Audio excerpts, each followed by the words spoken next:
Bonjour tout le monde.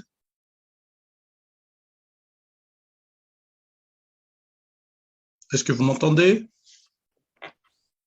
Bonjour, on vous entend très bien. Bonjour, Très bien. bonjour à tous. Bonjour. On Nous vous allons entend bien. démarrer, on peut attendre encore 2 minutes et puis nous allons démarrer à 14h05. Est-ce que ça vous va? Très bien.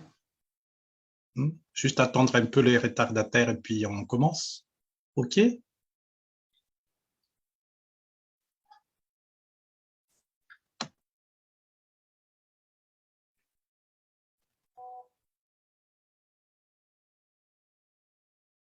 Patrick, excusez-moi, David Monnier, si je peux suggérer que puisqu'on a 5 minutes pour faire un petit chat informel, j'ai vu que des gens se présentaient dans la discussion, peut-être que certains veulent se présenter et nous expliquer un peu, vous connaissez tous entre vous, mais nous, on ne connaît pas les activités de chacun, donc si on peut profiter de ces 5 minutes. D'accord, ça marche. OK. On va faire un petit tour alors.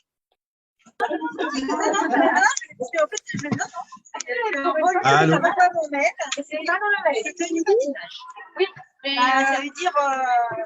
Allô, allô.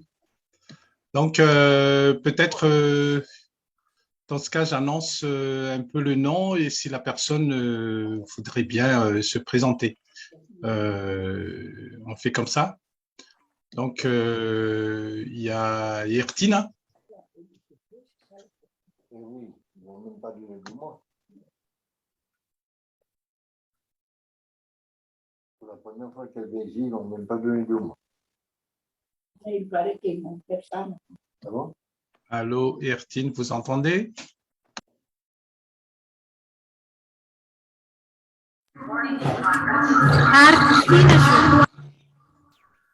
Artina Carolina Champagne.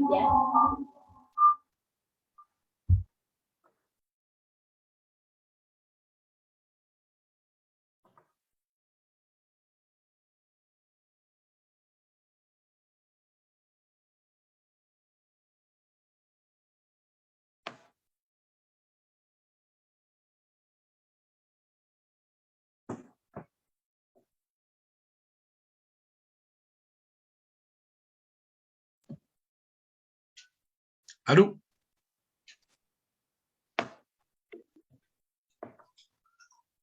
On va peut-être pouvoir commencer le webinaire. Qu'en pensez-vous? OK, nous allons démarrer. Hein. Donc, je check quand même, vous m'entendez bien? Hein? On vous entend bien. Très bien. On vous entend bien. Très bien, mesdames et messieurs, bonjour. Bienvenue à cette webinaire. Tout d'abord, je vous transmets l'excuse de Madame Michèle Rassamson Andemaïne, présidente du conseil d'administration de RANO. Elle souhaite vivement ouvrir cette première édition de Solutions techniques, mais comme elle est retenue par d'autres obligations, elle m'a désigné pour introduire et animer cette séance. Je m'appelle Patrick Raslouf. Pour celles ou ceux qui ne me connaissent pas encore, je suis le directeur exécutif de l'ONG RANO, un réseau de référence des acteurs de l'eau, de l'assainissement et de l'hygiène à Madagascar. Chers collègues, membres et amis de RANO, nous voici réunis pour cette première édition de Solutions techniques et nous vous remercions de votre présence.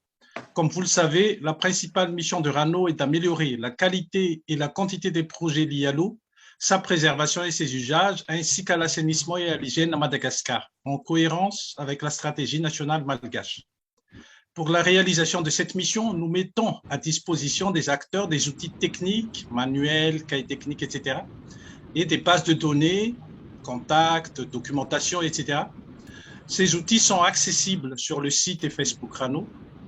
Nous créons également des espaces d'échange pour les retours d'expérience sous forme de groupes de travail, de rendez-vous techniques avec des visites terrain. Ces derniers temps, plusieurs demandes sont adressées à RANO par les acteurs pour avoir des conseils techniques ou des coordonnées des fournisseurs des équipements et matériels innovants, accessibles, durables et adaptés à leurs problèmes. Pour être plus concret, voici quelques exemples de demandes de matériel reçu. Le compteur intelligent, le kit sur la qualité de l'eau, le matériel de forage, le stockage d'eau, etc. N'étant pas spécialiste des équipements, certaines questions qui nous ont été adressées restent sans réponse. Pour satisfaire les acteurs du réseau RANO, nous avons donc créé cet espace de rencontre, désormais intitulé « Solutions techniques » entre les entreprises fournisseurs des équipements matériels et les acteurs de l'eau, assainissement, hygiène. Et d'ailleurs, je réitère mes remerciements pour votre présence, ONG, bureau d'études, partenaires techniques et financiers et à toute personne intéressée à ce webinaire. Aujourd'hui, notre invité pour cette séance inaugurale est l'entreprise Fonto de Vivo et cette intervention s'intitule « L'accès à une eau saine en situation d'urgence et en zone enclavée ». À la différence des autres entreprises purement commerciales, le fondateur a des expériences d'ONG de terrain ayant permis de mieux répondre aux réels besoins des acteurs et j'espère que la présentation qui va suivre répond à vos attentes. Sans plus tarder, je passe la parole au responsable de la société pour qu'il puisse se présenter, puis présenter l'entreprise, les contextes et les problèmes auxquels l'entreprise répond et surtout les solutions apportées. Après, nous allons consacrer quelques temps aux échanges. Cette séance durera maximum en tout 1h30. Et responsable de l'entreprise Fonto de Vivo, la parole est à vous. Merci beaucoup pour cette introduction et merci aussi de nous donner l'occasion de parler à tous nos collègues qui font de l'assistance humanitaire ou du développement sur Madagascar. Je voudrais aussi remercier tous ceux qui ont rendu cette séance possible. Comme vous l'avez dit, moi je suis un ancien travailleur humanitaire. Mon dernier travail, dernier poste, j'étais responsable de la Croix-Rouge britannique en Haïti après le tremblement de terre, donc ça remonte à quelques années. Et avant ça, je suis intervenu beaucoup sur les urgences, réponse à l'urgence, moins de développement, mais globalement, j'ai été très frustré parce que ce que j'ai fait toutes ces années-là. Alors évidemment, on a fait beaucoup de choses qui, surtout dans l'urgence, qui permettaient souvent de, j'espère, sauver des vies. Mais j'étais frustré dans la mesure où, et je dis ça sans complaisance ou sans chercher à…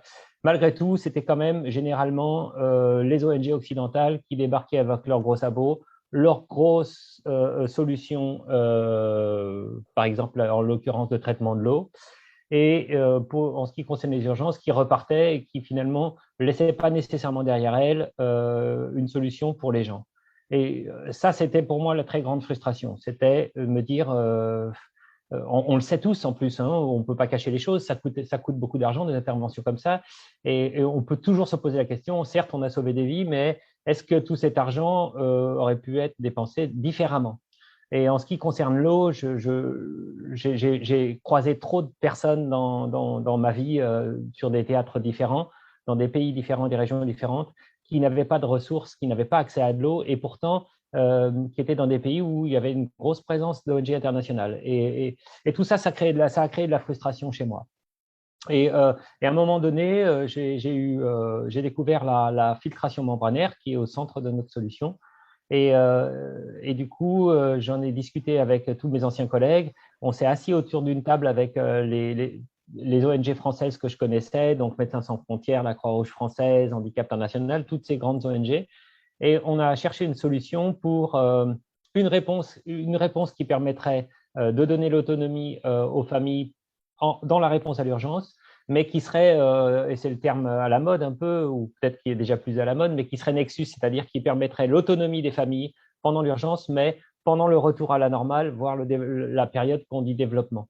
Et c'est avec cette idée, c'est-à-dire un investissement pour une réponse sur du moyen long terme, plutôt que sur une réponse sur l'urgence, qui permettrait de donner l'autonomie aux gens et d'ajouter quand même, parce qu'il ne faut pas oublier que quand on est dans la situation de celui qui reçoit,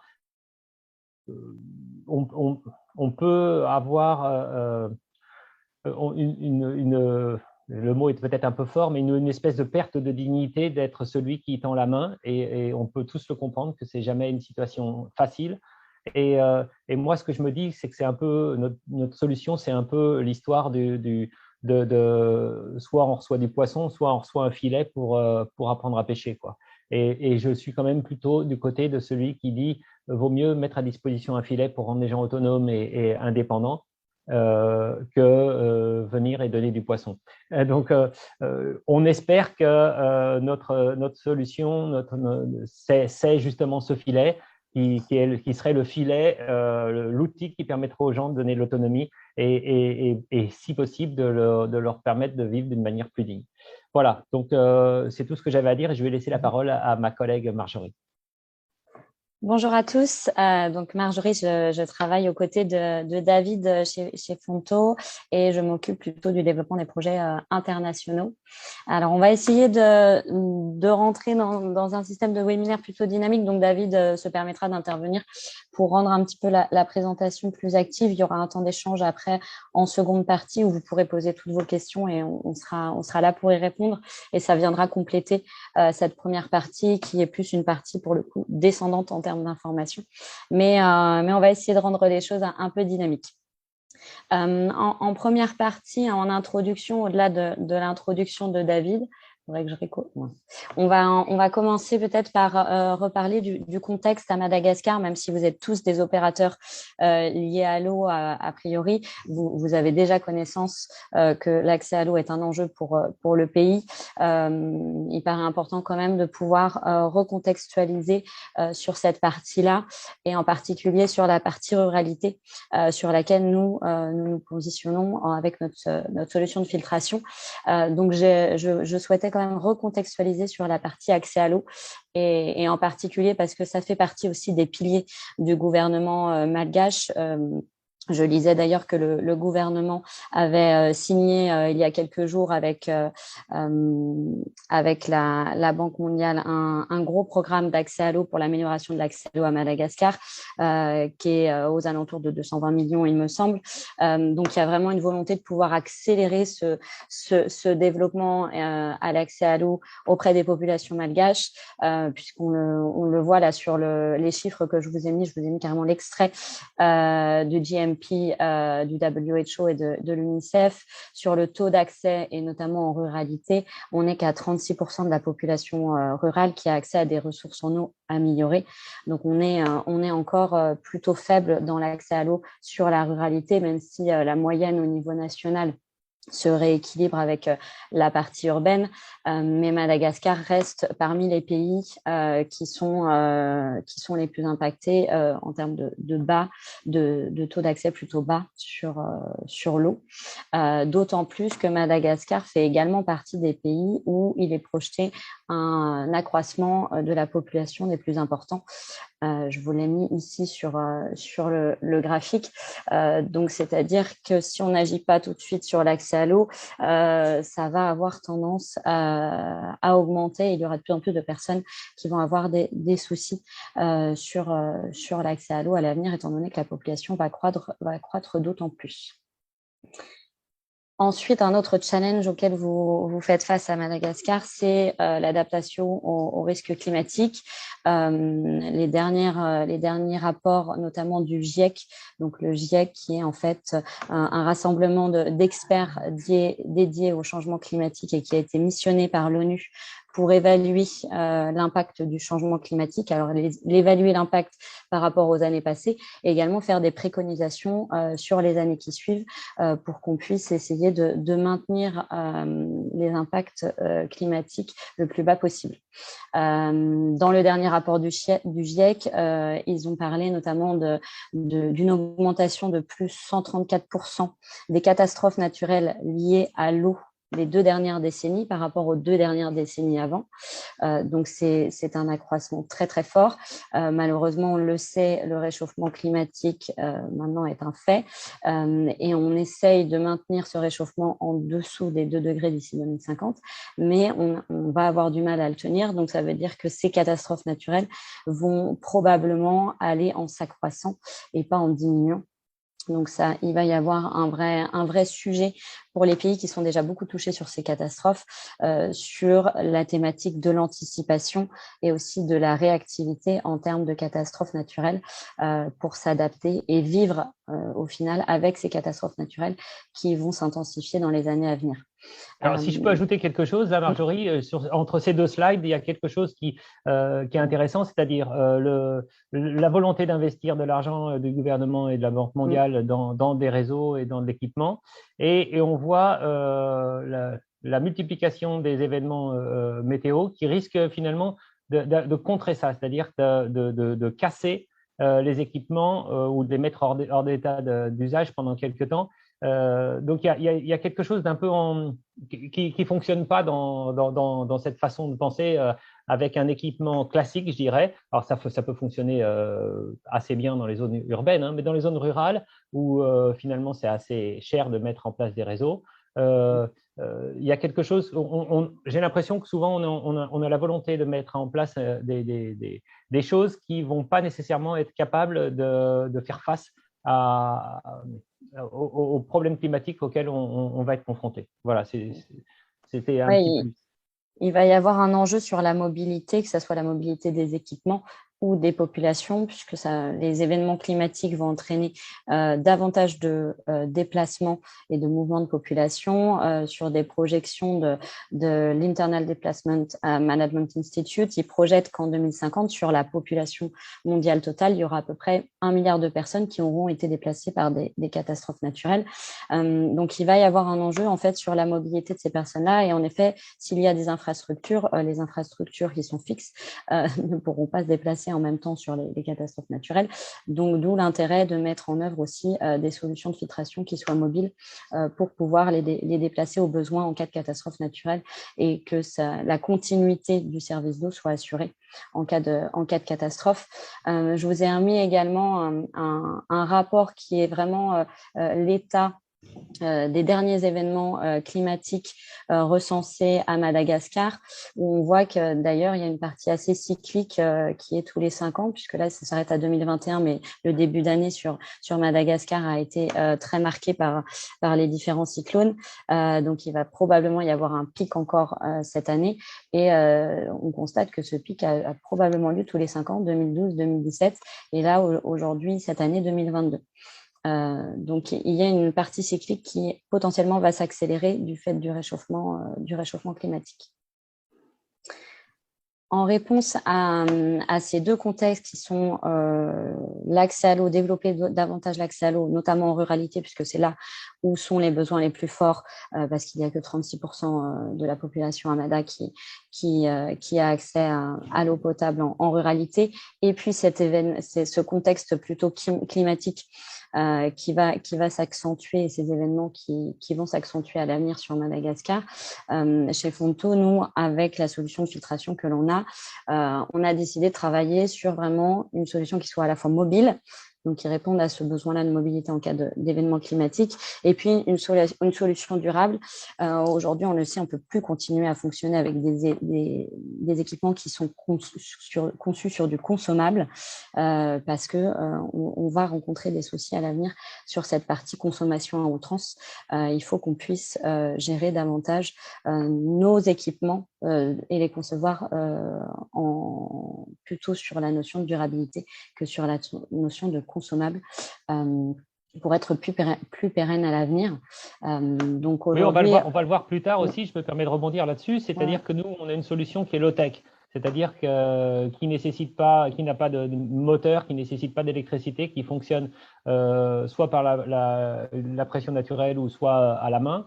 Et ça, c'est tout l'enjeu aussi d'accès à l'eau sur une grande part d'une population, c'est-à-dire, encore une fois, c'est pas seulement sans infrastructure, mais c'est aussi sans nécessité d'énergie. Et ça, c'est aussi quelque chose qui est très important à souligner, parce que de la même façon que les infrastructures ne pourront pas être déployées auprès de toutes les populations rapidement à Madagascar ou ailleurs, hein, où il n'y a pas de service, de la même façon, l'accès à l'énergie, à l'électricité, etc., rencontre les mêmes difficultés. Et donc, du coup, c'est pour ça que nous, on vient avec une solution qui ne nécessite pas d'énergie et qui est réparable sur place, qui est réparable par quelqu'un qui tient une petite boutique, qui a l'habitude de réparer les choses très simplement. Donc, on a cherché une solution qui, techniquement, s'adapte à des environnements qui sont plus difficiles, plus contraignants, disons. Et donc, en ce sens, avec ce purificateur que l'on a développé avec les ONG françaises, on va s'inscrire dans la réalisation des objectifs du développement durable en répondant principalement à 3 d'entre eux. Le premier, c'est l'accès à l'eau parce qu'on est sur un système de filtration. Le troisième, sur la santé, puisque le système de filtration que l'on a permet de réduire les maladies hydriques du fait qu'on va filtrer les virus et les bactéries. Et puis l'ODD numéro 12, qui est celui plutôt sur la durabilité avec la consommation et la production responsable. En termes de contexte, vous l'avez compris, aujourd'hui, on est sur une solution de filtration qui se veut mobile et qui va permettre d'être pertinente principalement dans 2 contextes. Le premier, le contexte d'urgence humanitaire et le deuxième, le contexte plutôt de développement. Sur le contexte de l'urgence peut être gérée à différents niveaux. La première façon de gérer de l'urgence, c'est de mieux la préparer. Donc, on peut se constituer un stock prépositionné pour être plus réactif en effet sur la gestion de l'urgence. Je vous ferai part tout à l'heure de projets que l'on a menés en ce sens. Et puis, il y a la partie réponse, en effet, où là, concrètement, on déploie une fois que la catastrophe a eu lieu. Ça peut être une catastrophe naturelle. On envoie aussi des purificateurs en cas de pandémie, épidémie et également sur des zones de conflit. Et puis sur la partie plutôt durabilité, et d'ailleurs ça peut se transformer entre une remise de purificateur dans le cas de l'urgence puisque les personnes vont garder le purificateur, et peut se transformer sur un équipement long terme pour ces familles-là, puisqu'on agit aussi sur cette partie développement, soit en zone rurale, soit en zone urbaine ou périurbaine d'ailleurs, puisqu'en fait, à partir du moment où il n'y a pas de réseau d'eau, il n'y a pas d'infrastructure liée à Lyon, et les utilisateurs vont utiliser plutôt une eau de surface ou une eau de pluie ou une eau de puits, ou parfois elles ont accès à de l'eau via le réseau, mais la qualité de l'eau provenant du réseau n'est pas suffisante pour être une qualité d'eau de boisson. Alors, on peut imaginer aussi le système à l'envers, c'est-à-dire que ne pas attendre les urgences, faire du déploiement typiquement, disons, de développement, donc donner accès à un système de purification hors urgence aux gens qui n'ont pas accès à de l'eau purifiée. Et en se disant que comme on a un système que l'on peut transporter, qui est facile à transporter, que l'on peut emmener avec soi, pendant les urgences, si les gens doivent se déplacer, par exemple, à cause d'un cyclone, ils peuvent se déplacer avec leur propre outil autonome. Ce qui fait qu'on n'est plus dans l'idée de déployer des équipements au moment où, en réponse à l'urgence, on a une préparation à l'urgence qui est faite via un modèle de développement. Je ne sais pas si je suis très clair, mais c'est un petit peu réfléchir aux choses différemment, sous un angle un petit peu différent de ce qu'on fait habituellement, c'est-à-dire ne pas attendre une urgence pour répondre à un besoin, mais se dire qu'en répondant à ce besoin, on va répondre aux besoins de l'urgence. Donc là, je suis peut-être plus clair, j'espère. Oui, l'idée, c'est de se dire si on distribue des purificateurs à une communauté qui est potentiellement une communauté qui peut être atteinte par des catastrophes naturelles, le fait de leur donner un purificateur va permettre aussi à ces populations, en cas de catastrophe naturelle, qu'elles se déplacent avec leur purificateur et donc qu'elles conservent cet aspect sécurisation de leur accès à l'eau si elles sont amenées un jour à être déplacées. Quelques exemples d'urgence et d'ailleurs pourquoi notre solution est plus pertinente sur des contextes d'urgence. Sur l'urgence, les solutions qui sont utilisées en termes de filtration de l'eau, ça va être principalement de la chloration, mais ça ne fonctionne pas sur des eaux turbides. Il va falloir traiter la turbidité autrement, avec d'autres systèmes qui, eux, souvent vont demander de l'électricité, et on n'a pas toujours d'électricité en contexte de catastrophe naturelle. Et puis après, sur les solutions, les autres solutions utilisées telles que le water trucking, on ne peut pas toujours aller sur ces zones qui sont touchées par les catastrophes. Donc, le fait d'avoir un purificateur qui peut se distribuer facilement est aussi plus pertinent dans les zones qui sont difficiles d'accès. Quelques exemples de projets que l'on a menés sur des urgences. Je parlais tout à l'heure de la préparation au désastre. Le ministère des Affaires étrangères nous a commandé un stock justement de purificateurs qui sera déployé en cas d'urgence. Donc, ça fait partie de cette politique de préparation au désastre. Ensuite, on a travaillé également avec Acted sur Haïti en réponse à de l'urgence. Donc là, c'était purement de la réponse. Et puis, à Madagascar, on a déjà en fait des purificateurs qui sont déployés à Madagascar via Médecins sans frontières, qui étaient plutôt sur un programme de malnutrition qui inclut à la fois des cliniques mobiles et également de la distribution dans des foyers, donc qui a plutôt glissé au final sur du programme de développement. Aujourd'hui, les purificateurs ont été déployés il y a plus de 6 mois. On a reçu le premier rapport d'évaluation après 6 mois des distributions. Le rapport montre un taux d'appropriation du purificateur qui est très bon, puisqu'aujourd'hui, il y a quasiment 100% des foyers à qui on a remis un purificateur il y a 6 mois, qui utilisent au moins une fois, et même la plupart plusieurs fois par jour, le purificateur pour leur eau de boisson quotidienne. Ils l'utilisent pour leur eau de boisson et également pour l'eau de cuisine. Et on vous l'expliquera tout à l'heure, mais il y a aussi un petit système qui permet d'entretenir le purificateur qui s'appelle le rétrolavage et qui permet de laver la membrane.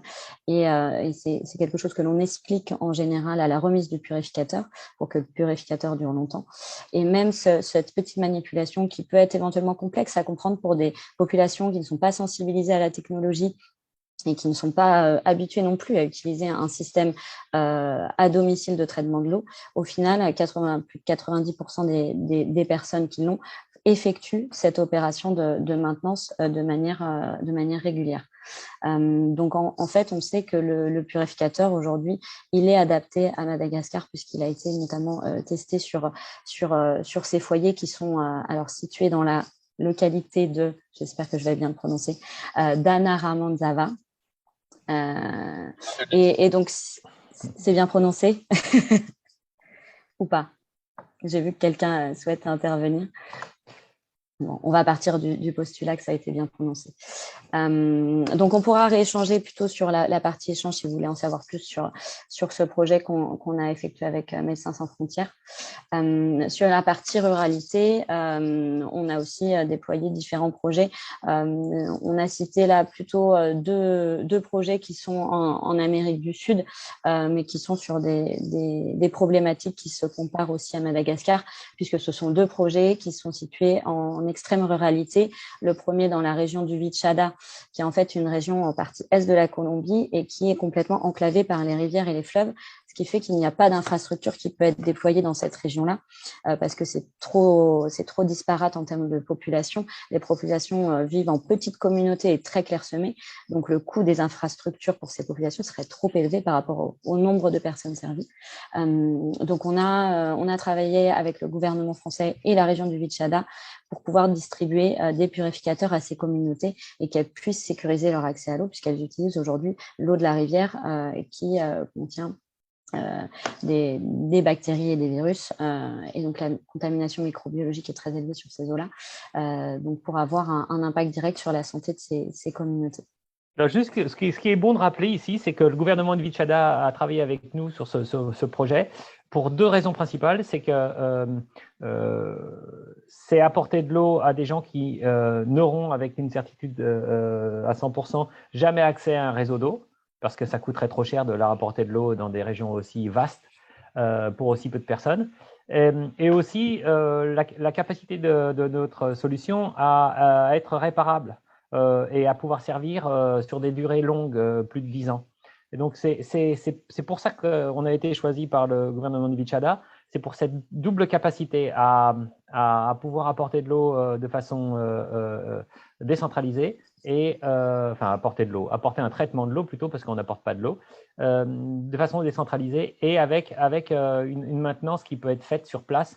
Il nous a été demandé très clairement de former des gens à la maintenance et réparation pour qu'on s'assure qu'il y ait une durée de vie très longue. D'ailleurs, de la même façon, on nous a demandé de nous assurer qu'on avait un représentant en Colombie pour qu'il y ait accès à des pièces éventuellement dans les années futures, quoi. Et c'est ce qu'on a fait, on a un représentant maintenant en Colombie. Et d'ailleurs, j'en profite pour dire qu'on a aussi un représentant à Madagascar, et je me permets de faire l'aparté maintenant puisque ça s'y prête. Donc Zaïd qui est également présent sur le webinaire, mais il est silencieux jusqu'à présent et il pourra peut-être intervenir sur la partie échange, qui est notre représentant à Madagascar et qui assure justement cette disponibilité du purificateur de pièces détachées. Enfin, on en parlera plus en détail après. Et le deuxième projet, qui est aussi un projet qui est là plutôt sur Haïti et dans une région qui est plutôt montagneuse par rapport au Vichada, où la thématique, c'est plutôt l'enclavement. Là, c'est l'enclavement plutôt lié à la montagne en Haïti. En termes d'utilisation, notre purificateur aujourd'hui, en effet, c'est une solution qui est plutôt une solution familiale, mais au final, avec le débit que l'on a, puisqu'on peut filtrer l'eau de manière instantanée, on a un débit de 3 litres par minute. Aujourd'hui, il y a beaucoup plus de projets qui sont déployés dans les écoles, les centres de santé et les bases de vie, parce que dans les écoles et notamment les centres de santé, ce sont les populations les plus vulnérables, les enfants de moins de 5 ans, les personnes dont l'immunité est déjà déficiente parce que fragilisée par une maladie. Le fait d'être contaminé par une maladie hydrique peut avoir des impacts bien plus importants et dangereux pour leur santé. Donc, on a de plus en plus de projets qui se montent sur ces établissements collectifs, puisque le purificateur peut permettre par son débit de desservir aussi une trentaine de personnes en pompage. Et puis après, on peut également le connecter à un robinet. Et là, on est sur une filtration qui est plutôt automatisée, puisque la pression du robinet permet de filtrer l'eau de manière automatique. En termes d'usage, comme je l'ai dit sur Madagascar, c'est le cas.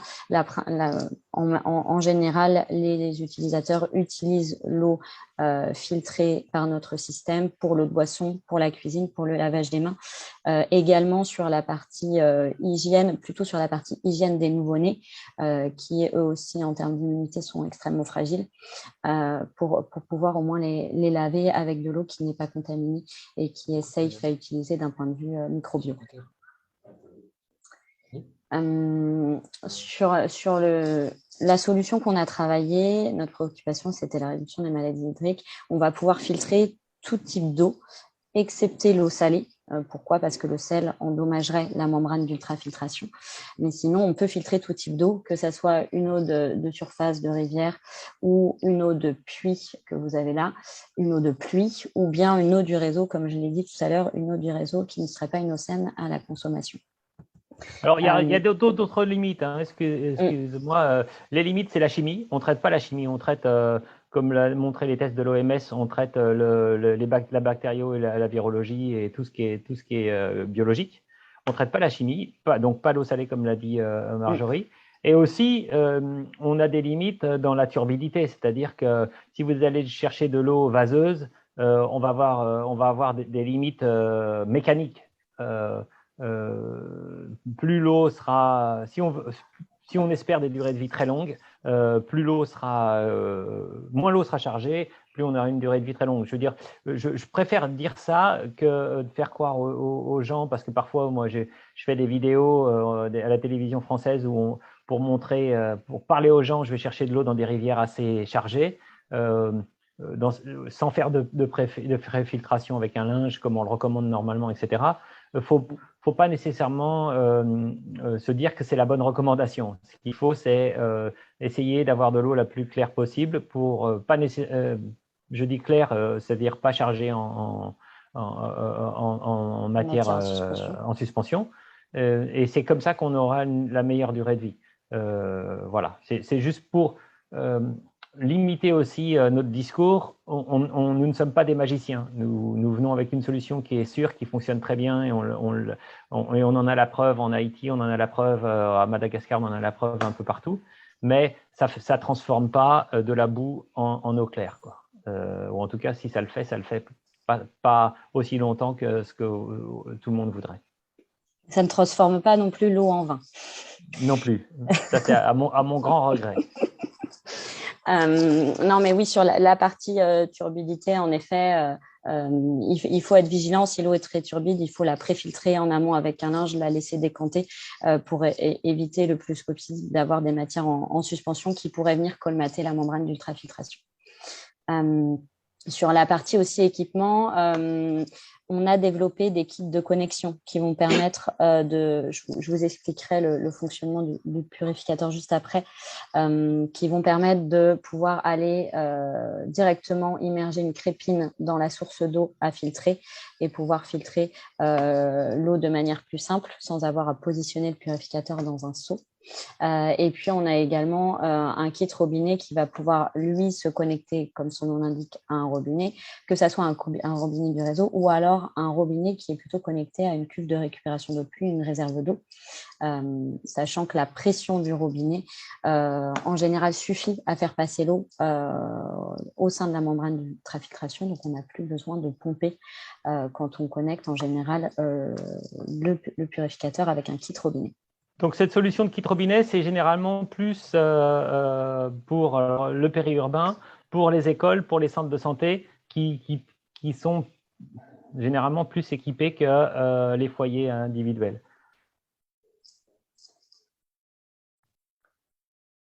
Alors après, d'un point de vue un peu plus technique, on va rentrer dans le dur du sujet, si je puis dire. Donc, le purificateur que l'on a développé est ici. Vous le voyez, alors j'en ai un à côté de moi, je ne sais pas si vous me voyez toujours. Je vous le montre quand même pour que vous rendiez compte de l'échelle. Je vais vous montrer une vidéo après. Et je n'ai pas pour passion l'haltérophilie, donc je le soulève de manière facile, mais ce n'est pas parce que je suis costaud, c'est plutôt parce que le purificateur est léger. En effet, il a été développé pour répondre principalement à 3 critères. Le premier critère, parce qu'on est sur résoudre cette problématique en cas d'urgence et en ruralité, c'était l'aspect portativité et le fait qu'il puisse se déplacer facilement sans recours à l'électricité, avec un système de filtration qui fonctionne de manière instantanée et qui n'est pas sur du gravitaire. Donc, en fait, à partir du moment où on va pomper, l'eau va passer par le dessous du purificateur qui sera immergé directement dans le seau d'eau. L'eau va passer dans la membrane d'ultrafiltration et va ressortir par le tuyau de sortie et sera filtrée.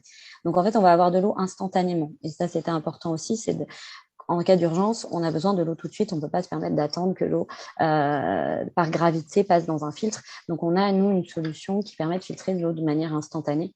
Et donc, sans recours à la chimie également. On parle d'électricité, mais c'est sans recours à la chimie non plus. Donc, à l'intérieur du purificateur, en fait, ce que l'on a, c'est une membrane d'ultrafiltration que vous avez ici, qui est constituée de petites pailles. Et comment fonctionne en fait cette membrane? Elle est positionnée à la verticale dans le purificateur. On va faire rentrer de l'eau à l'intérieur des pailles et on va forcer l'eau à passer au travers de ces petites pailles que vous avez là. Et ce sont les pores de ces pailles qui sont extrêmement fins. Ils mesurent 0,01 micron, qui vont permettre en fait de retenir l'ensemble des molécules qui vont être tout simplement au-dessus de cette taille-là. Et c'est comme ça qu'on va pouvoir retenir toutes les matières en suspension, les virus, les bactéries, les microplastiques, et qu'on va pouvoir filtrer l'eau. Donc, c'est un système qui est en fait complètement mécanique. Il n'y a pas de chimie, il n'y a pas de charbon actif dans le purificateur. C'est juste une membrane d'ultrafiltration qui permet de filtrer l'eau dans notre système. La deuxième partie qui était importante pour nous quand on a développé le produit, c'était la partie performance de filtration, parce que l'idée, c'est pour avoir un impact vraiment sur la santé des gens et sur le fait de dire on sécurise l'accès à l'eau des gens, c'était de pouvoir avoir un impact direct sur la contamination microbiologique et pas seulement uniquement les bactéries, mais également les virus. Il y a beaucoup de systèmes de filtration qui sont utilisés aujourd'hui, qui ne filtrent que les bactéries et pas les virus. Nous, on filtre la totalité, c'est-à-dire bactéries et virus. Et on a fait tester le purificateur par 2 organismes indépendants pour quand même être sûr et s'assurer de la fiabilité de la performance de filtration. Le premier organisme qui a testé le purificateur, c'est le laboratoire Pasteur. Donc, qui a testé le purificateur sur la partie bactéries et virus. Et on a également soumis le purificateur à l'OMS. L'OMS, je ne sais pas si vous savez, en fait, évalue les systèmes de filtration familiaux. C'est sur le site de l'OMS. Donc, vous pouvez consulter en fait tous les systèmes qui ont été testés par l'OMS. Il y a la liste exhaustive. Et ensuite, ils mettent les notations qu'ont reçu les différents systèmes. La notation va de 1 étoile à 3 étoiles. 1 étoile, c'est la note la plus basse. 3 étoiles, c'est la note maximale qu'on peut avoir. On a soumis le purificateur. Aujourd'hui, on a eu la notation maximale qui est de 3 étoiles. On est la seule solution d'ultrafiltration immédiate qui a reçu la notation 3 étoiles de l'OMS. C'est important de le souligner. Donc, en fait, la fiabilité a été testée par l'OMS. Vous pouvez être sûr qu'aujourd'hui, le système qui est déployé est un système fiable. Le troisième point qui était important dans la partie développement du produit, c'était durabilité. En effet, si on distribue des purificateurs en ruralité dans des zones enclavées, si les personnes, au bout de 2 mois, ils ont besoin de changer la membrane, il n'y a pas d'intérêt.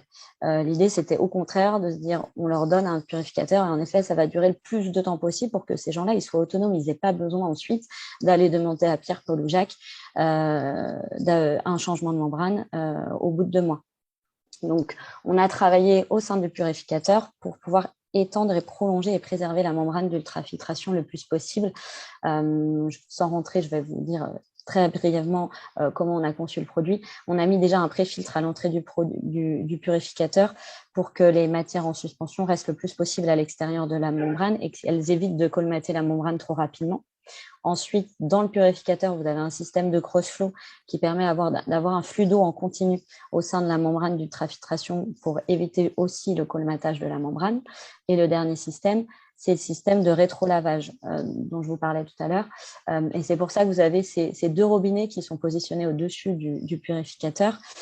C'est pour effectuer cette petite opération de nettoyage de la membrane qui est intégrée au purificateur. Donc, en fait, l'utilisateur peut le faire lui-même. Il va venir d'abord fermer le tuyau de sortie ici, pomper 3 fois pour mettre sous pression l'eau qui a déjà été filtrée et qui se situe dans un petit réservoir d'eau. Et ensuite, il va venir tourner l'autre robinet pour faire passer l'eau dans le sens inverse au sein de la membrane et ça va permettre de décolmater éventuellement les pores de la membrane qui pourraient être obstrués et ça va prolonger la durée de vie du système le plus possible. L'idée là, on rentre un peu dans la technique, mais l'idée c'est c'est de faire répondre aux besoins de la ruralité, c'est-à-dire que des personnes qui n'ont pas forcément un accès facile à des pièces détachées, à des choses comme ça, faire en sorte qu'ils restent autonomes le plus longtemps possible. Et la façon d'être autonome quand on a un système de filtration, c'est de pouvoir le nettoyer soi-même.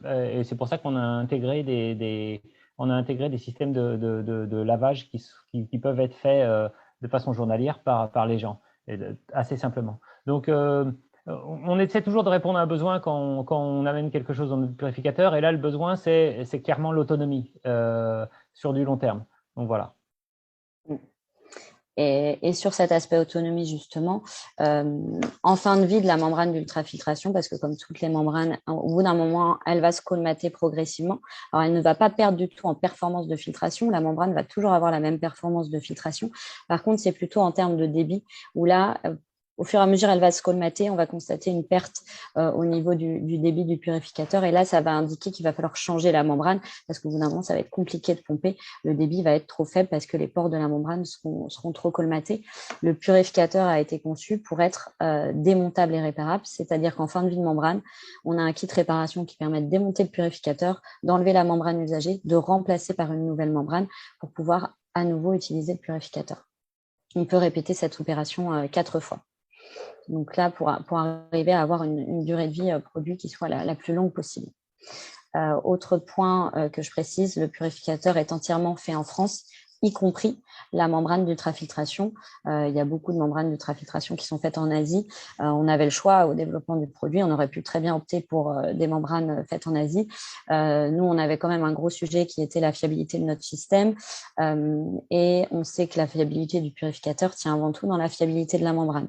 Donc, on a préféré choisir un fabricant de membranes français qui est basé dans le sud de la France, qui est reconnu pour la qualité de ses membranes et dont on peut assurer une certaine fiabilité et un contrôle de qualité des membranes qui soient un peu plus rigoureux que des membranes en Asie où on a parfois du mal à jauger de la qualité des produits fournis. Oui, là, faut pas oublier quand même que les Chinois, parce que quand on dit l'Asie, c'est souvent la Chine, envoient des rovers sur la Lune, donc on peut pas dire qu'ils soient en retard sur la technologie. Simplement, c'est vrai que c'est plus simple pour nous, depuis la France, de contrôler la qualité de nos fournisseurs s'ils sont en France que s'ils sont en Asie, en Chine ou ailleurs. Donc, c'était essentiellement ça. C'est pas dans notre discours dénigrer la qualité chinoise parce que en Chine comme en France, finalement, on trouve tout type de qualité. c'est surtout pour dire que, comme dans le cahier des charges, le suivi qualité, c'était quelque chose qui était essentiel, c'était pour nous extrêmement difficile d'assurer un suivi qualité de premier plan avec des fournisseurs qui étaient à l'autre bout du monde. Voilà. Et je vais vous montrer, alors je l'ai déjà ouvert dans une autre, pour que vous voyez concrètement, parce qu'en visio, c'est toujours plus compliqué d'arriver à montrer l'utilisation du purificateur. Là, c'est une courte vidéo qui vous montre en fait différents utilisateurs qui utilisent Oriza.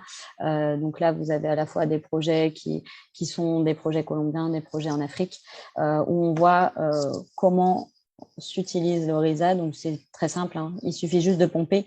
On ne peut pas mal utiliser le purificateur parce qu'en fait l'eau rentre par le dessous du purificateur et il n'y a qu'un tuyau de sortie, donc on ne peut pas confondre la sortie avec l'entrée, c'est pas possible. Et après ça s'utilise de manière très simple. Les enfants peuvent pomper. On a des projets en Haïti où tous les matins dans les écoles, les enfants pompent l'eau pour la journée pour être bu en continu. Donc, les enfants ou les personnes âgées peuvent utiliser. Le pompage est facile. Vous pourrez le tester à Madagascar. Si vous vous rapprochez de Zaïd, il pourra vous montrer comment fonctionne Oriza en réel. Je vais revenir à la présentation et fermer ça. En termes de durabilité, vous allez certainement me poser la question ou nous poser la question dans le temps d'échange sur OK, ça dure combien de temps? C'est une question récurrente. C'est une question à laquelle il est difficile de répondre de manière précise parce qu'il y a beaucoup de paramètres qui rentrent en compte dans la durée de vie d'une membrane et notamment la qualité de l'eau et les conditions d'utilisation. Si l'eau est très turbide, la membrane elle va avoir tendance à colmater plus rapidement. Si l'eau est moins turbide, la membrane va pouvoir durer plus longtemps dans le temps. Et puis, en termes de conditions d'utilisation aussi, si les utilisateurs effectuent le rétrolavage ou n'effectuent pas le rétrolavage. Nous, aujourd'hui, on estime que sur une eau claire et dans le respect des conditions d'utilisation, une membrane va pouvoir durer jusqu'à 20 millilitres. Et étant donné qu'on peut changer les membranes 4 fois, on va avoir une durée de vie, une capacité de filtration totale du système, si on change 4 fois les membranes, de 100 millilitres. Après, en effet, ça va varier en fonction de la qualité de l'eau et de l'utilisation. Si on part sur cette capacité de filtration-là, qu'on la ramène à une famille de 5 personnes qui va environ consommer 5 litres d'eau par jour par personne, si on retranscrit en termes de durée de vie, on va être sur une durée de vie estimée environ à 2 ans. Et puis, par rapport à cette notion toujours de durabilité, sur la partie... J'ai un collègue qui est entré dans le bureau, désolé, ça me déconcentre un petit peu. Sur la partie durabilité, on a aussi pensé à développer un kit pièces de rechange, puisque on le sait, s'il y a des parties amovibles sur un purificateur, potentiellement ces parties vont pouvoir éventuellement se perdre ou s'user. Donc, au lieu d'avoir à changer directement la totalité de l'équipement, on va juste changer la pièce qui est perdue ou qui est usée. Et ça, c'est le kit réparation dont je vous ai parlé qui permet d'effectuer le changement de membrane une fois que la membrane est colmatée. Encore une fois, hein, tout ça, c'est pour répondre à des besoins. Et le besoin, c'est l'autonomie. L'autonomie dans la ruralité, c'est que les gens puissent réparer eux-mêmes ou alors identifier un réparateur local qu'on pourra entraîner. Mais tout ça, c'est pas fait pour... pour nous, on l'a créé sans obsolescence programmée. On n'a pas fait tout ça pour que des gens qui, on le sait très bien, ont très souvent des revenus très faibles, passent la moitié de leurs économies dans notre purificateur, ce qu'ils ne feraient pas de toute façon. L'idée, c'est de les rendre autonomes et de faire en sorte que l'eau coûte le moins cher possible pour les gens qui n'ont pas accès à l'eau potable. Sur la partie coût, en effet, on a fait quelques projections sur le coût, par exemple, d'un litre d'eau à Madagascar qui va être, alors j'ai les notions plutôt en euros, mais ça vous donnera un ordre de grandeur. Sur un litre d'eau à peu près à Madagascar qui doit être aux alentours de 29 centimes, nous, le coût d'un litre d'eau avec l'Oriza va être de l'ordre de 0,007 centimes. Pour vous donner un prorata, si on compare plutôt à de l'eau en bouteille. Et vous pourrez vous rapprocher après de Zaïd, notre partenaire sur place, qui a le produit, qui a fait également des projections plus précises par rapport à Madagascar. Il y a une notion qui est aussi importante pour nous dans la partie purification de l'eau à domicile, c'est que c'est aussi un petit peu une conduite du changement. Les populations n'ont pas l'habitude forcément d'utiliser un système de filtration. Donc, on sait que la partie formation, c'est un vrai sujet et il faut pouvoir expliquer. Et sensibiliser déjà les personnes à l'hygiène et les sensibiliser aussi à l'utilisation du purificateur. Si cette partie formation est bien réalisée, on le voit sur le rapport d'MSF, l'appropriation du produit après et de l'équipement est facile et dure dans le temps. Et donc, pour ça, nous, on a mis à disposition des tutoriels. Donc, on a des tutoriels qui expliquent à la fois les conseils d'utilisation, comment on effectue le rétro-lavage, comment on effectue aussi un nettoyage chimique, parce que si le purificateur est stocké, on conseille d'effectuer un nettoyage chimique avant et après stockage. Donc, on explique tout ça sur des tutoriels qui sont disponibles en ligne et qu'on rend accessibles à tout le monde. Hein. Ils sont accessibles au grand public.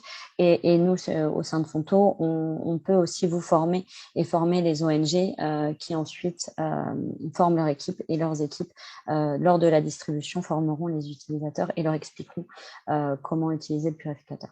Alors, et une chose que je n'ai pas dite au tout début, hein, c'est que quand on s'est lancé avec Anthony Caillot, on s'est posé la question, est-ce qu'on allait être une ONG ou une société privée, etc. Comme on était face à un projet industriel qui nécessitait beaucoup d'investissements, des moules, des choses comme ça, beaucoup d'études, on a choisi la société privée parce qu'il a fallu qu'on aille chercher des investisseurs. Donc voilà. Mais tout ça pour dire qu'on est quand même une société privée un peu différente. Et certainement que c'est aussi dû à mon histoire. C'est-à-dire qu'on est quand même très présent auprès des. Enfin, moi, par exemple, là, on a une opération en cours au Burkina Faso avec Solidarité Internationale. Et honnêtement, en ce moment, j'ai l'impression de faire partie de leur équipe, quoi. Donc, on est tout le temps en échange sur WhatsApp. Donc, on est quand même une société, je l'espère en tout cas, et j'espère que ça va rester comme ça, très différente d'une société classique qui a un produit qu'il vend et qui veut passer au client suivant, quoi. Voilà, après sur les deux autres outils que vous avez là, c'est plus des outils pour pouvoir suivre les distributions de purificateurs. Là, ça s'adresse plutôt aux institutionnels ou aux ONG qui aimeraient pouvoir suivre précisément à qui sont remis les purificateurs. On a une application qu'on a développée justement pour le programme en Colombie, financé par le gouvernement français, qui permet en fait d'attribuer un équipement à une personne donnée et de savoir concrètement à qui on a remis, et ensuite d'avoir une carte avec les répartitions des distributions au sein du territoire.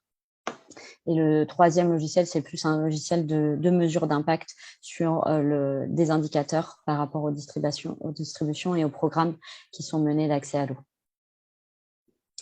Je pense qu'on a été assez exhaustif, on a été très bavard. Zaïd, je vois que vous avez activé le micro, donc si vous voulez dire quelques mots. Simplement quelques mots. Alors, je tenais vraiment à remercier donc les équipes de Rano et de Fonto de Vivo, donc Marjorie et David, et puis Léa, Patrick, qui ont permis donc cette belle présentation. Je suis assez fier de ça. Je suis aussi convaincu que l'amélioration de l'accès à l'eau passe par des innovations technologiques, hein, c'est un fait. Et donc, c'est pour ça qu'il va sembler vraiment nécessaire et utile de faire connaître en fait cette technologie low-tech, comme disait David, au plus grand nombre au travers de ce webinaire qui a été organisé donc conjointement avec Rano. Donc voilà, c'est vraiment important de le préciser que c'est l'innovation technologique qui fait aussi l'amélioration de la condition humaine. En fait, on peut pas et on doit pas s'en priver quelque part. Les bonnes innovations, hein, j'entends. Voilà. Donc merci encore une fois aux deux équipes respectives pour avoir permis cette belle présentation. Voilà. Je rebondis sur ce que dit Zaïd. Merci beaucoup pour ces mots. Ce qui est important de savoir, c'est que, comme je le disais, le programme qu'on a mis en place en Colombie, ça s'est fait parce qu'on a assuré une présence d'une équipe en Colombie. Et en fait, Zaïd assure notre présence à Madagascar, c'est-à-dire qu'il est un peu la caution du fait que si on déploie nos purificateurs, on n'est pas en train de faire des coûts commerciaux, on est là pour le long terme, quoi. Et ça, c'est important parce que si vous cherchez des solutions, vous cherchez forcément des solutions moyen long terme. Personne ne cherche une solution pour 6 mois. Donc, c'est ce que je voulais souligner. Merci, Zaïd, en tout cas. Tout à fait, merci pour votre confiance. Merci. Merci pour cette présentation. Maintenant, c'est le temps d'échange. Si les assistants, si vous avez des questions, c'est le moment de les poser. Donc, vous pouvez lever la main. Sinon, il y a déjà une question dans le chat. Il y a une question sur le prix de purificateur. Et puis, et aussi, il y a une question sur à quelle fréquence la membrane est actuellement changée sur la population qui a fait l'objet d'un test à Madagascar. Alors, je vais répondre sur la deuxième question, si tu veux bien, Marjorie. Oui. Et puis, je laisserai Zaïd parler du prix, parce que c'est Zaïd qui s'occupe de la commercialisation sur Madagascar. La durée de vie, pour l'instant, on ne peut pas le dire à Madagascar parce qu'ils n'ont pas été déployés suffisamment longtemps. Donc, ça doit faire, comme disait… C'est surtout que c'est au moins une durée de vie de 6 mois, puisqu'ils n'ont pas eu à changer les membranes pour le moment. On a des durées de vie dans des écoles, donc avec une utilisation beaucoup plus intensive que pourrait l'être une utilisation dans une famille. En Haïti, ça fera 2 ans en septembre prochain. Et la membrane continue de fonctionner. C'est difficile à dire. Après, ça va dépendre de la taille de la famille, si les gens font bien le rétrolavage, s'ils ne vont pas chercher de l'eau boueuse, mais ils vont chercher de l'eau qui préfiltre ou il y a quand même quelques paramètres. Encore une fois, je ne veux pas faire des promesses qui n'existent pas. On n'est pas en train de faire de la magie. On est en train de traiter de l'eau et vous savez tous que c'est quelque chose d'assez complexe. Je dirais qu'en fonction de la taille de la famille, avec un usage normal, on va avoir une durée de vie qui va être entre 2 et 4 ans certainement. Je ne peux pas vous avancer un chiffre, au moins 20 000 litres certainement pour une membrane. Je pense que dans certaines conditions optimum, on dépassera ça largement. Donc là, pour l'instant, on s'approche des 20 000 litres avec les écoles en Haïti et on n'est toujours pas, il n'y a toujours pas de signe de fin de vie de la membrane. Donc, voilà. En tout cas, sur les distributeurs qu'on a fait partir sur les différents projets, à l'heure actuelle, on n'a pas eu encore de changement de membrane à réaliser. On ne nous a pas fait part de changement de membrane à réaliser. Donc, ça vous donne un petit peu un ordre d'idée. Après, voilà, en effet, si un purificateur filtre 1000 litres par jour, la durée de vie va être extrêmement réduite. Tout va dépendre du volume d'eau filtré par jour. Si on alors, on a aussi un autre exemple qui est ce dont je parlais, les urgences au Burkina Faso, avec un temps de pompage par jour qui est de 6 heures en moyenne. Et ça fait plus de 2 mois. Et là, on est en train de dépasser complètement l'usage normal, parce que pour une famille, on estime que le temps de pompage, ça va être entre 10-15 minutes, peut-être maximum 20 minutes si la famille est très grande. Tu peux peut-être rappeler le contexte, David, du Burkina pour qu'il y ait… Oui, je crois que je ne sais pas si je l'ai expliqué tout à l'heure ou je l'ai expliqué à d'autres personnes, c'est qu'il y a une ville, 300 000 personnes qui sont enclavées à cause de groupes armés qui empêchent les échanges avec la ville. Et il y a eu un barrage d'eau qui a été cassé, etc. Donc les gens n'ont plus d'eau, ils sont obligés de creuser dans le lit du barrage pour récupérer de l'eau et ensuite ils la purifient, en tout cas une partie de ces gens la purifient avec nos purificateurs. Et donc là, on est dans un usage hyper intensif, quoi. Comme je le disais, 6 heures par jour. Pour être tout à fait honnête, Solidarité Internationale s'attendait à ce que nos purificateurs ne tiennent pas le coup. Et pour vous dire les choses, nous-mêmes, on savait même pas si nos purificateurs pourraient faire face à un usage aussi intensif. Et il s'avère que oui. Donc, le plan de Solidarité Internationale, c'est de les redéployer, ensuite de les récupérer et de les redéployer ailleurs pour de la préparation d'urgence. Zaïd, si vous voulez bien répondre peut-être à la question sur le prix. Oui, alors le prix, on a fait une projection. Alors le prix en ce moment est un élément assez fragile à annoncer, mais on va quand même l'annoncer parce que voilà, il faut avancer. Ou un ordre d'idée. Voilà, aujourd'hui on est capable de vendre aujourd'hui sur Madagascar un purificateur à 139 €. Voilà. Alors, l'équivalent en arrière, je vous laisse le faire parce que la devise fluctuait énormément. Pourquoi je disais que c'était fragile d'annoncer un prix? Parce qu'en fait, le prix d'un conteneur varie énormément aujourd'hui. Encore faut-il en avoir déjà pour acheminer la marchandise jusqu'à destination. Et en plus, il varie énormément. Donc, bon, évidemment, les impacts sur le coût produit final varient. Mais aujourd'hui, on est capable, en tout cas, d'assurer les premières livraisons à 139 € le dispositif. Moi, je voudrais rajouter une chose, et je préférerais ne pas avoir à le dire, mais nous, on subit des coûts matières qui sont presque mensuels en ce moment, les coûts du plastique, etc. Donc, nous, on prévoit qu'on va être obligé de répercuter une partie de ces coûts bientôt. Donc, je suis désolé de le dire parce que je préférais que ça soit le moins cher possible, mais on est dans un monde qui est devenu très, très instable. Et il y a une grosse instabilité des prix qu'on peut constater pas seulement sur les matières premières plastiques, mais aussi d'ailleurs sur la nourriture, sur plein de choses. Tout à fait. Donc, en tout cas, voilà, il y a cette fourchette de prix que vous avez. Et je tenais aussi à dire que depuis 6 mois, entre 6 et 8 mois, on a eu l'occasion aussi d'aller sur site et notamment dans des orphelinats où des amis, plutôt des partenaires ont testé avec nous. Alors là, on parlait par exemple de Médecins sans frontières, on parlait d'organisations vraiment internationales, mais des petits orphelinats à Tamatave, par exemple, à Thomas, ont testé le produit. Et on a des discussions avec d'autres petites associations locales qui ont envie d'avoir ce produit-là et de l'implémenter dans des structures qui sont minuscules, hein, vous me direz, mais voilà, ils ont compris que voilà, il y avait effectivement un enjeu sur la qualité de l'eau qu'ils proposent en fait soit à des enfants d'école primaire, soit à des orphelinats avec des enfants en bas âge. Est-ce qu'il y a peut-être d'autres questions? D'autres réactions? Questions? Je vois une question, moi. Sur le chat, soit vous posez directement en levant la main. Ah oui, il y a peut-être des questions. Je vois une question sur l'installation et l'entretien. Est-ce qu'il y a des techniciens disponibles? Alors ça, c'est encore Zaïd, à vous la parole. Alors, pour l'instant, si vous voulez, on démarre nous aussi en fait la commercialisation. Donc en fait, on est dans quelque chose qui se met en place. On aura des techniciens à terme qui vont être capables de réparer. Encore une fois, on n'est pas sur des solutions qui demandent comment ça s'appelle, un savoir, c'est pas très complexe, important. Voilà, exactement. Donc, on sera capable, enfin, j'espère, avec l'aide de Fanto de Vivo, de former rapidement des gens. Oui. Mais si vous voulez, évidemment que je discutais avec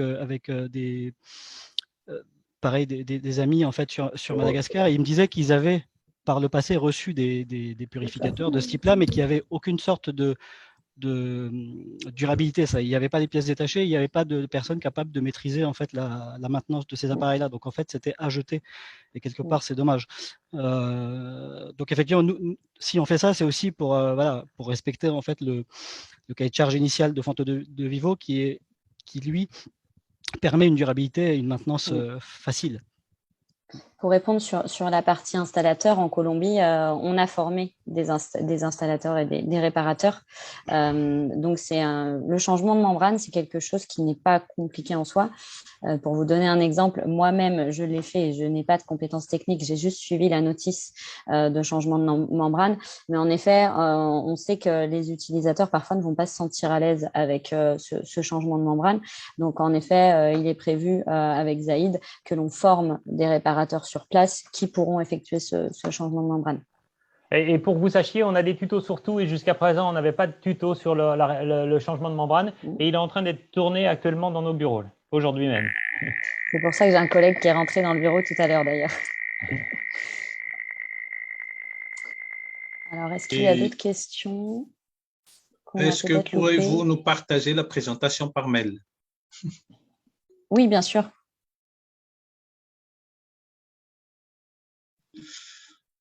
Est-ce qu'il y a d'autres questions? Vous pouvez lever la main aussi, hein? Oui, vous pouvez les poser en direct. J'ai une question quand même. Peut-être que Saïd pourrait répondre à la question, surtout sur l'appréciation des ménages qui ont déjà utilisé les purificateurs, parce que peut-être que ça va marcher en cas d'urgence, mais si on parle du développement même, est-ce qu'il y aura, comment dirais-je, Un marché pour le grand public, vous un voulez marché, dire? ouais, vu le prix que Saïd a annoncé tout à l'heure, est-ce qu'il y aura un futur pour le Merci. Pour l'instant, le futur est compliqué à prévoir. Pour l'instant, ce que je peux vous dire, c'est que Regardez, c'est papa. ce que je peux vous dire,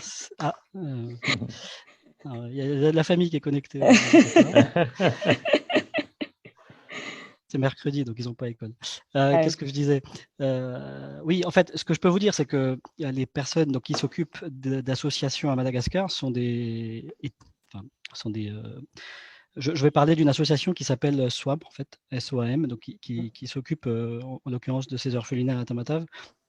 Eux, avant d'aller implémenter ça dans les écoles, ils ont utilisé pour leurs propres besoins. Parce qu'en fait, il y avait des coupures d'eau à Tamatave au moment où elle était en voyage, la personne la responsable de cette association. Et donc, elle l'a d'abord utilisé pour elle, si vous voulez. Donc, en fait, elle m'a confirmé que, évidemment, c'était possible, non, pour une utilisation familiale, donc grand public et donc utilisation à titre domestique, voilà.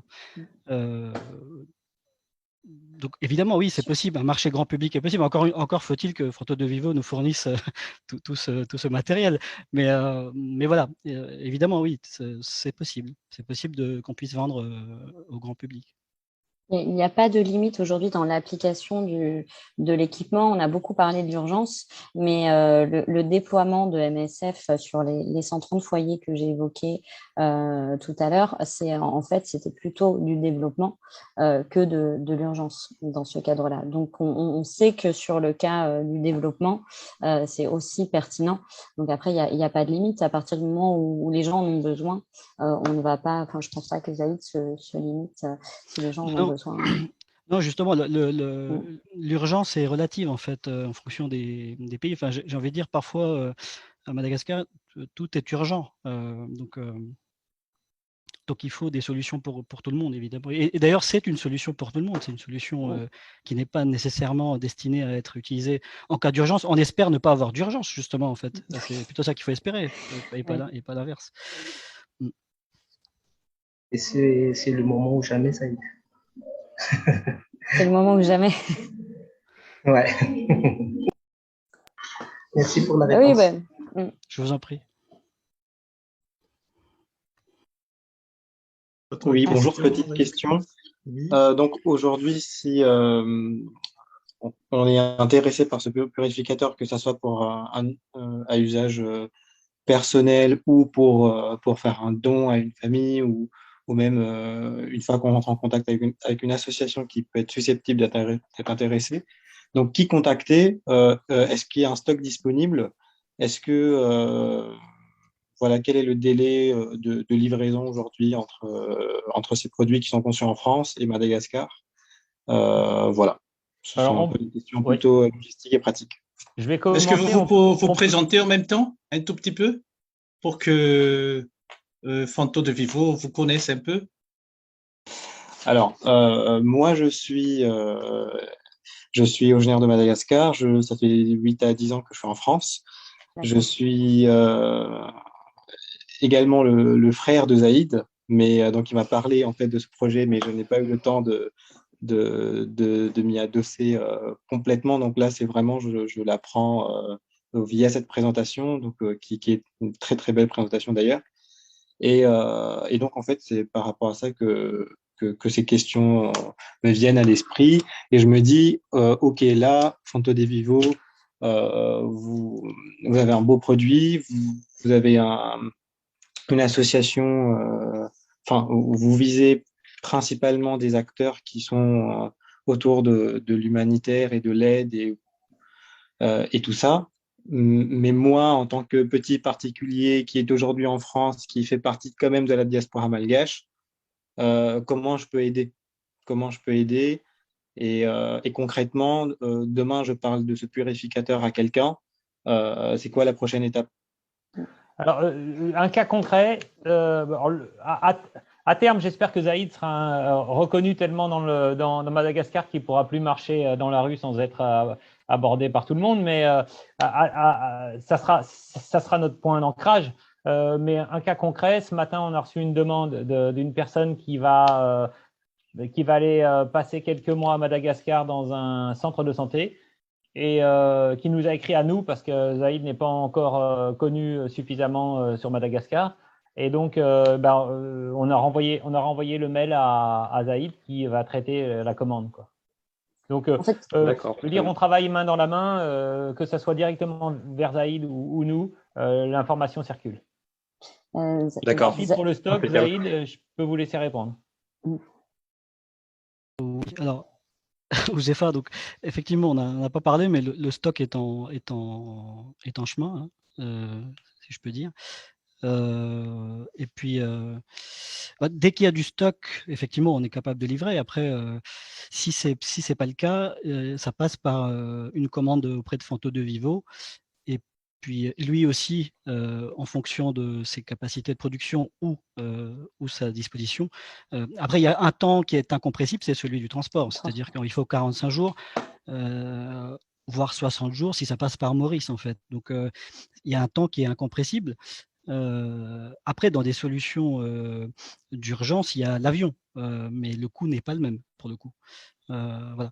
C'est quelques petites précisions que je peux donner, mais si effectivement le produit est disponible, il n'y a aucune raison de ne pas honorer la demande. D'accord. L'idée, c'est que… Allez-y. Ah, moi d'abord, non, l'idée c'est quand même qu'en effet Zaïd ait un stock sur place. Alors là, on est en acheminement sur un stock, donc il y a une palette qui est sur un bateau en ce moment entre la France et Madagascar et qui devrait arriver d'ici peu. Et l'idée, c'est qu'il y ait toujours un stock disponible à Madagascar parce que pour les petites ONG et les petites structures, il faut qu'ils puissent avoir directement accès aux produits Amada et qu'ils n'aient pas besoin de nous commander parce qu'ils n'auraient pas, d'une part, ni les moyens ni les capacités de pouvoir gérer le dédouanement, le transport, etc. C'est pour ça qu'on fait appel à Zaïd aujourd'hui pour nous représenter sur place et être notre point et notre point logistique est à la fois de représentation, de support, à la fois dans la formation et puis le service après en termes de réparation et de disponibilité de pièces détachées. D'accord, très bien. Et puis un dernier point, mais ça c'est plus plutôt une critique constructive. Je pense que par rapport au prix donné, il manque un petit slide, un petit graphe qui permettrait de comprendre en fait que pourquoi ce prix-là, entre évidemment vous avez vos prix d'achat de matières premières, vos moules, l'usinage, etc. Parce que ça reste relativement un prix élevé pour la population, pour que nous en fait, quand on est amené à le présenter, on puisse en fait sensibiliser la population sur OK, c'est sur du made in France, ce sont des produits français. Donc là déjà on assimile facilement les produits français à une bonne qualité, c'est comme ça, c'est à Madagascar, tout le monde raisonne comme ça. Mais voilà, il y a, comme c'est un produit qui est à la limite de l'humanitaire, quoi, quelque part, je pense que les gens, ils attendent une petite transparence sur ce prix-là et pas un autre. Je ne sais pas si je suis clair. Parce que, en fait, aujourd'hui, je n'ai plus les notions en tête, mais 130, 140 euros, ça représente quelques mois de salaire, en fait, pour un Amada, oui. Amada. Donc, c'est faisable, hein. Tout est faisable, mais voilà, je pense qu'il manque une petite slide sur pourquoi ce prix-là et pas un autre. Après, Le prix faisait partie des critères quand on a travaillé sur le cahier des charges du produit. On a vraiment essayé de tirer le plus possible ce prix-là vers le bas et ça a été un vrai challenge, David pourra le souligner, sur un produit qui est entièrement fait en France. Et Oui, j'imagine. il y a des coûts qui sont incompressibles et honnêtement, en termes de coûts, aujourd'hui, on ne peut pas faire mieux sur ce prix-là. C'est le prix au plus juste et même Zaïd pourra en parler sur le prix Oui, pratiqué non, à je ne dis pas Madagascar. que le prix il est cher ou il n'est pas cher, pas du tout. Juste, Oui, c'est une transparence sur comment se découpe le prix. voilà, à peu près. À peu près. Mais une fois que là, ça s'est dit, je pense qu'en soi, le produit, c'est une belle innovation. Il y a beaucoup un vrai potentiel en tout cas, parce que voilà, comme vous l'avez indiqué, ça transportable, pas besoin d'électricité, et le résultat est visuel en live. Voilà, moi en tout cas, c'est quelque chose que je connaissais pas, mais que dorénavant, je n'hésiterai pas à en parler autour de moi. Pour revenir sur le Merci, en prix, tout cas. évidemment, on se rend bien compte que le prix, c'est trop. Et je serais tenté de dire que même si c'était 3 euros, peut-être que ça serait trop pour plein de gens. Et je ne dis pas ça de façon péjorative, c'est comme ça. Je veux dire, si on n'a pas de revenus, on n'a pas de revenus.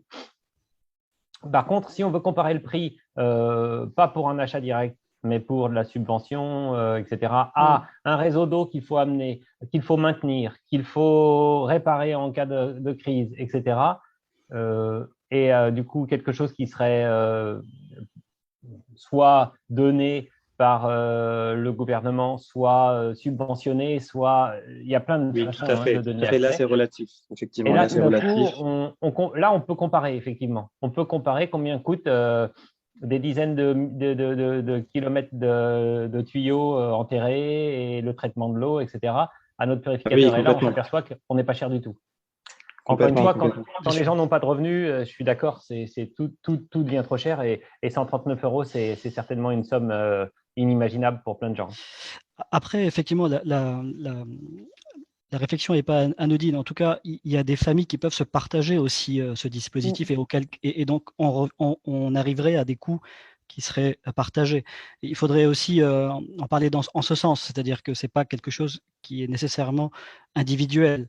Un village dans lequel il y a 5 familles peuvent se partager, ça devient des coûts à ce moment-là maîtrisés. Et même faire appel à de la microfinance. Par exemple. Qui marche très bien aujourd'hui. Par exemple. Mais c'est un autre débat. Tiana a une question, je vois une main levée. Allô, bonjour. Je suis Tiana Rapout. Vous m'entendez d'abord? Parce que moi, oui, on vous entend bien. Okay. Je suis un consultant, je suis hydrogéologue de formation. Donc, c'est plutôt une question un peu technique que je voulais vous demander. C'était bien dit que le purificateur ne peut pas être utilisé par de l'eau pour de l'eau salée. À Madagascar, on a quand même quelques problèmes d'eau salée dans certaines régions de Madagascar. J'aimerais savoir si vous avez déjà eu déterminé la limite en fonction de la salinité. Je veux dire, bon, parce qu'on peut dire l'eau, elle est douce, saumâtre ou salée, mais est-ce que techniquement dans les notices, est-ce que c'est bien déterminé à partir de quel taux de salinité on ne peut pas utiliser et est-ce que le problème est un problème technique donc du filtre ou un problème financier? Ça veut dire qu'on peut toujours utiliser le filtre, le purificateur avec de l'eau salée, mais ça ne va pas durer longtemps ou on ne peut pas du tout utiliser. Ma question oui, en technique. Vous avez tout dit. Vous avez tout dit. En fait, pour répondre très clairement à votre question, c'est qu'on n'a pas déterminé à quel taux, mais on pourrait revenir vers vous si vous le voulez. Pour ça, c'est vrai qu'on ne le détermine pas. On dit juste pas d'eau saumâtre, mais on pourrait le déterminer plus clairement. Oui, ça va être ça le problème, c'est-à-dire que l'eau saumâtre va ressortir saumâtre et va finir par très vite perturber les membranes et qui ne vont plus fonctionner. Donc, ça va finir par être un coût rédhibitoire pour les gens, quoi. Donc, voilà, je crois que vous aviez cerné toutes les difficultés de l'eau salée. je veux rebondir, sauf si Tiana, vous avez une autre question ou si j'ai répondu à votre question. Je voulais revenir sur une question qui est faite sur la location du purificateur. Et ça, moi personnellement, depuis la France, je suis incapable de vous dire si c'est quelque chose qui est envisageable. Je suis incapable de vous dire comment. J'ai aucune notion sociologique ou économique de la population malgache. Donc c'est à vous de répondre à ça. Et je serais tenté de dire, les ONG, c'est à vous de faire un test, quoi. Vous voyez si la location c'est possible. Moi, je dirais que par expérience, dans plein de pays, recouvrer les coûts de location, c'est très, très compliqué. Si vous le faites sur un programme qui existe déjà, et peut-être que c'est faisable. Si vous le faites sur un programme qui n'existe pas et vous êtes obligé d'avoir quelqu'un qui va faire de la récupération de mensualité ou je ne sais trop quoi, ça doit être extrêmement compliqué à Madagascar comme ailleurs. Mais je n'en ai aucune idée, donc je suis en train d'extrapoler sur quelque chose que je ne sais pas. C'est à vous de le dire, ça. C'est des modèles compliqués à mettre en œuvre. Moi, je dirais la location, parce qu'effectivement, on n'a pas un réseau, d'une part, enfin, ça pose des problèmes de bancarisation dans les pays en voie de développement. En fait, c'est pas comme en France ou en Europe où effectivement quelqu'un peut se porter garant. Ou voilà, il y a des problèmes de garantie derrière. C'est un autre sujet, je pense. Je pense assez tôt. C'est trop tôt pour y répondre, je pense. Mais le concept, par contre, est intéressant d'être plutôt dans l'accès à l'eau et le service d'accès à l'eau plutôt que l'équipement en lui-même. Mais c'est vrai que je pense que c'est peut-être un peu tôt sur Mada ou un peu complexe pour le moment. C'est quelque chose qui pourrait s'étudier. Oui, pour finir là-dessus, c'est quelque chose qui a été envisagé par Triangle Génération Humanitaire, une ONG française, en République centrafricaine, où il y avait dans une grande ville, le système de distribution de l'eau était tombé, ils n'arrivaient pas à le remettre en place. Et il était prévu, ça ne s'est pas fait pour manque de financement, mais il était prévu que les autorités locales qui ont la gestion habituellement du réseau aient la gestion d'un parc de purificateurs. Et de la même façon ils avaient des gens qui allaient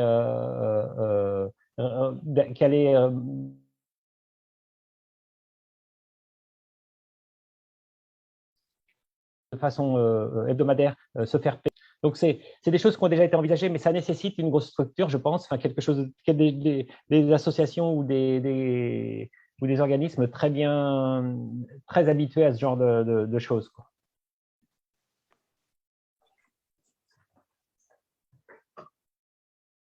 Est-ce qu'il y a d'autres questions? Je vois qu'on approche de l'heure de fin du webinaire.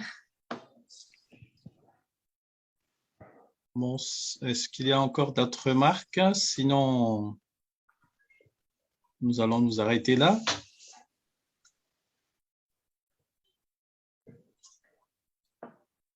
Il y a quand même une petite remarque là sur la discussion là. Ah, alors attendez, juste une dernière chose. Je ne voudrais pas dire que le purificateur va nous changer l'eau somate en eau douce, mais savoir si l'eau somate peut contenir des bactéries, des virus, peut-être. Ah, ok.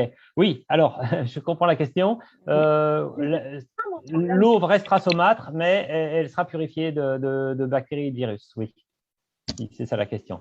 Mais encore une fois… la problématique, c'est l'endommagement de la membrane par le sel, en fait. Oui, c'est ça. La durée de vie, simplement. J'encourage personne à aller sur ce chemin. Ça serait que de la déception, à mon avis. Et puis, merci à vous tous pour vos bravos. Et merci à vous tous pour le temps que vous nous avez consacré, parce que je sais que tout le monde a un agenda bien chargé. D'accord. OK. La dernière question, peut-être, c'est que est-ce que vous pouvez mettre sur le chat l'adresse où est-ce qu'on peut joindre Zaïd sur place pour que les gens puissent les contacter? Oui, je vous le mets sur le chat, d'accord? OK. Voilà. Et d'ailleurs, merci beaucoup à Zaïd qui a été initiateur de ce webinaire en faisant le pont entre Rano, nous, pour pouvoir construire ce premier webinaire de solutions techniques. Et on était ravis d'être sélectionnés sur par Rano pour être la première solution évoquée dans le cadre de cet échange. Donc, merci beaucoup à tous. Et puis, si jamais vous avez des questions sur l'aspect technicité ou autre, vous pouvez très bien contacter Zaïd parce qu'on échange très régulièrement, ou nous contacter aussi directement s'il s'agit plutôt de questions de l'ordre technique pour tout ce qui est en effet questions logistiques et plutôt disponibilité des équipements sur Madagascar. Zaïd sera le plus à même de vous répondre. D'accord. Ok, merci beaucoup. Merci beaucoup à tous. En tout cas, et merci, puis Patrick. quelle serait la prochaine étape? Il y aura un petit rapport de cette webinaire qui va être posté sur le site Rano et PSO, et on intégrera bien sûr votre coordonnée pour que les gens puissent vous contacter s'il y a encore des questions supplémentaires ou de demandes de leur part. Voilà, en tout cas, merci, et je donne rendez-vous aux autres acteurs, à tous les acteurs, pour une autre solution technique à une date qui va être précisée bientôt. Merci en tout cas Merci beaucoup à vous pour cette première édition de cette solution technique. Merci. Merci beaucoup. Au revoir, à bientôt.